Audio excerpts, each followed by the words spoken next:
এবছর জামাই ষষ্ঠী পড়েছিল আমার ভাইপোর অন্নপ্রাশনের দুদিন পরই। আর রেলবাবু যেহেতু অন্নপ্রাশনে এসেছিল ছুটি নিয়ে, তাই জামাই ষষ্ঠীতে আর ছুটি পায়নি, ওকে চলে যেতে হয়েছিল। আমি থেকে গিয়েছিলাম, তাই যখন ও আমাকে নিতে এসেছিল তখনই এটা সেলিব্রেট হয়েছিল, মানে মা ওকে খাইয়েছিল আর কি। আর জামাই ষষ্ঠী মানেই তো জামাইকে একটু ভালো মন্দ করে খাওয়ানো, ব্যাস। কোনটা খাবে এটা?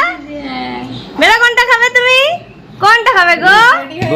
এই পায়েসটা ও ও মিষ্টি মিষ্টি মিষ্টি। মা আপনি এখানে কি খাবে? আসুন মা, আসুন আসুন আসুন আসুন আসুন, বেশি কোনটা খাবো? মাকে এটা কোন কিছু খাও?